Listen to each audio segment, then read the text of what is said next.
যদি দেশ গড়ে আমাদের ক্যাটাগরিতে যদি বৈষম্য করা হয় তাহলে ক্যাটাগরির মানেটা কি? আমরা বাঙালি, আমরা স্বাধীনতা আনতে জানি, বিপ্লব করতে জানি, বিরুদ্ধে লড়তে জানি। আজকে জাতি কতটা নিচু পর্যায়ে পৌঁছাইলে বেটা শুয়ার বদলে তারা রাজপথে আন্দোলন করছে, কতটা অস্তিত্বহীনতায় ভুগলে শেষ পরিণতি ফাঁসির দড়ি হিসাবে বুঝে নেয়। এটা আপনারা একবার বিবেচনা করুন। আর যে চোখের পানি না, এই চোখের পানি কোন ক্ষমতাসীন দলকে 1 মিনিটের গতিতে বসতে দিবে না ইনশাআল্লাহ। দেখেন, আজকে আমরা এই কথাগুলো বলতে বাধ্য হচ্ছি, এটার পিছনে অনেকগুলো কারণ আপনারা খুঁজলে পেয়ে যাবেন। গতকালকে গত 2 থেকে 3 দিন যাবত জুলাই আগস্ট অভ্যুত্থানে আহত এবং নিহত যারা আছেন তাদের পরিবারগুলো যেভাবে রাস্তায় নামছে, একজন নিহত আছেন, রিক্সাওয়ালার স্ত্রী ছিলেন, তিনি এখন ভিক্ষা করতে নামছেন। অনেক আহতরা আছেন, চিকিৎসা পাচ্ছেন না। তো এই জুলাই আগস্ট অভ্যুত্থানের যে একটা ফাউন্ডেশন তৈরি হয়েছিল, এটার দায়িত্বে কে ছিল? সার্জিস। হঠাৎ করে সার্জিস দায়িত্ব ছেড়ে দিল কেন? পরবর্তী সময় দেখলাম সার্জিস রাজনীতি করবে, জাতীয় নাগরিক কমিটি একটা বড় পদে তিনি আছেন, দেশব্যাপী চষে বেড়াচ্ছেন আর তাদের রাজনৈতিক দলকে তারা গোছাচ্ছেন। অপরদিকে বেচারা বিয়ে শাদিও করছেন, সুন্দর লাইফস্টাইল তৈরি হচ্ছে, আশেপাশে এসপি, ডিসি, সেনাবাহিনীর বড় একটা অফিসার যেখানে যায় লাইট ক্যামেরা অ্যাকশন, ভালোই লাইফ সেটেল হয়েছে সার্জিসের। তো সার্জিস কি কোনো গুলি খাইছিল? না। সার্জিস কি ধরেন মানে ডিবি হেফাজতে যাওয়া ছাড়া এর বাহিরে এই আন্দোলনের প্রথম দিকে এদেরকে আমরা ওইভাবে চিনতাম না। কথাগুলো কেন বলছি? কারণ আছে। আমরা আমাদের কথা বলছি না, জুলাই আগস্টে যারা আহত হয়েছে তাদের কথা বলছি। তাদের কারণে সার্জিস ছাত্রলীগের সার্জিস এখন প্রধান সমন্বয়ক, যে আওয়ামী লীগের সবচেয়ে বড় শত্রু হিসাবে এই মুহূর্তে সে আছে। হাসনাতের নমুনা দেখেন, একই ক্যাটাগরিতে, লাইফস্টাইল চেঞ্জ হয়ে গেছে, বিয়ে শাদী করছেন, ভালো পদ পদবি আছে, সব জায়গায় নাম ডাক আছে, যে কোনো জায়গায় ঢোকার তার গ্রিন কার্ড আছে, তো সব দিকে ঠিক আছে এদের। কিন্তু যাদের রক্তের উপরে দাঁড়িয়ে আছেন তাদের চিকিৎসাটার জন্য তাদের খোঁজ করার সময় হয় না।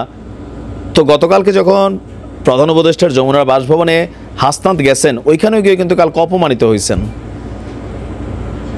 এর আগে 7 কলেজে গিয়ে হয়েছেন, এসেছে ফুটেজ করে এসেছে।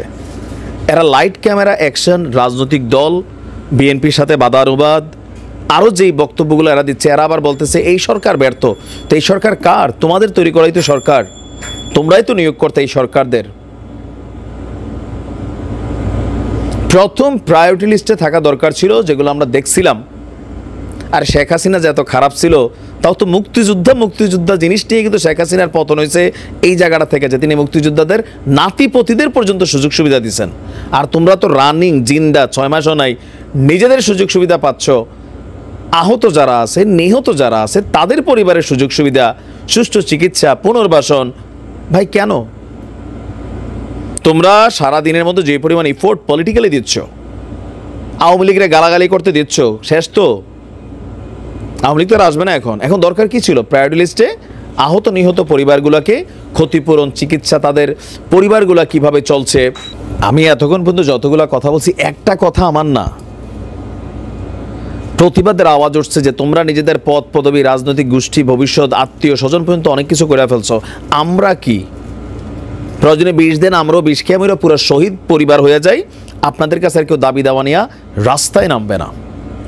যাদের রক্তের বিনিময়ে অন্তর্বর্তী সরকার গঠিত, তারাই আজকে চিকিৎসার জন্য রাতে বিরাতে রাজপথ দখল করতে হচ্ছে, পুলিশের বাধার মুখে পড়তে হচ্ছে।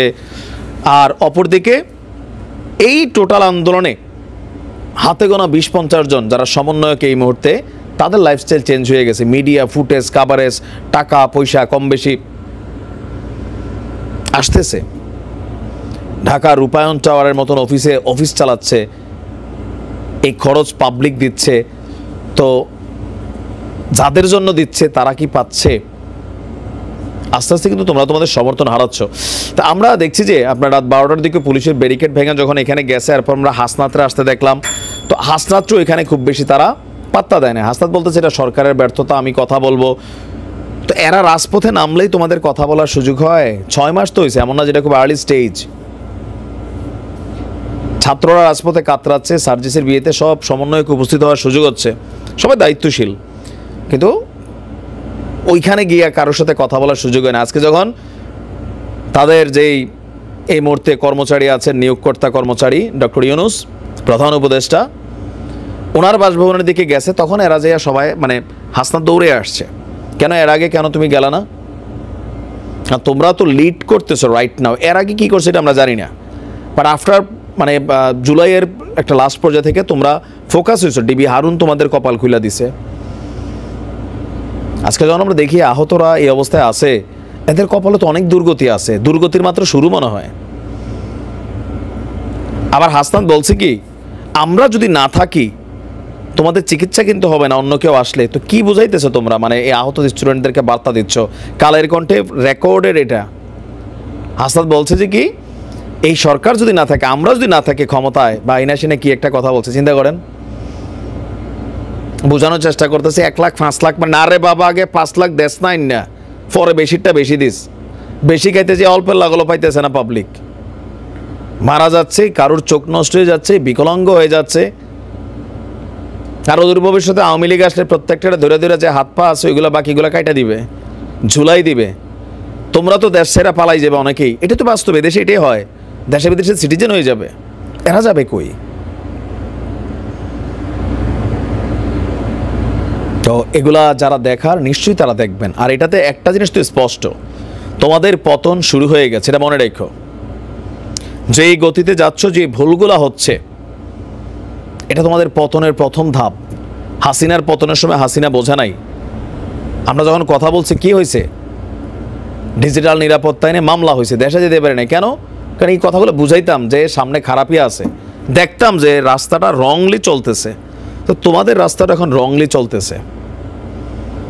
এক একজন হেলিকপ্টার উপদেষ্টা লাল গালিচারা ছাড়া হাঁটতে পারে না। বেটা 3 দিন আগে চপ্পল ভরিয়া ফেঁকে কাদায় দৌড়াইছো, ক্ষেতের মধ্যে হাঁটছো, এখন দিচ্ছে মানে চাটুকার আমাদের যে আমলাতন্ত্রের কিছু কর্মচারী আছে তারা দিচ্ছে, তোমরা কেন নিচ্ছ? এতটুকু তো সেন্স থাকা উচিত, এটা মানুষের কাছে কোন লেভেলে যাবে। রাস্তার মধ্যে তোমার ভাই জুতা ছাড়া দৌড়াচ্ছে, আন্দোলন করতেছে, তোমরা রেড গালিচা মারাইয়া হাঁটাইতেছো।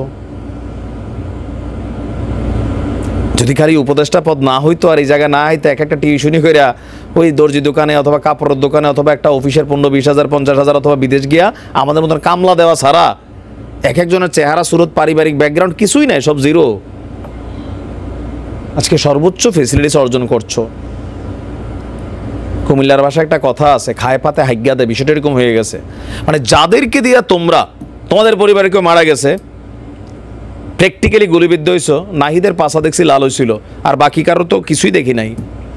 হারুন তুইলানি ছিল, কৃতজ্ঞতাবোধ থাকা দরকার। এখন ডাক দিয়ে দেখো রাজুতে কজন আসে, আর এই আহতরা যদি মাঠে নামে, মনে রাখছো বাংলাদেশ এদেরকেই সাপোর্ট করবে। কেন? বাংলাদেশ সবসময় নির্যাতিত মানুষের পাশে থাকে, মজলুমের। আর তোমাদের আচার আচরণ, কথাবার্তা, বডি ল্যাঙ্গুয়েজে মাঝে মাঝে মনে হয় যে আহতরা কেউ রাস্তার মানে লীগ, আহত লীগ, এই লীগ, এই লীগ, ট্যাকটুক বক্কর চক্কর মারো।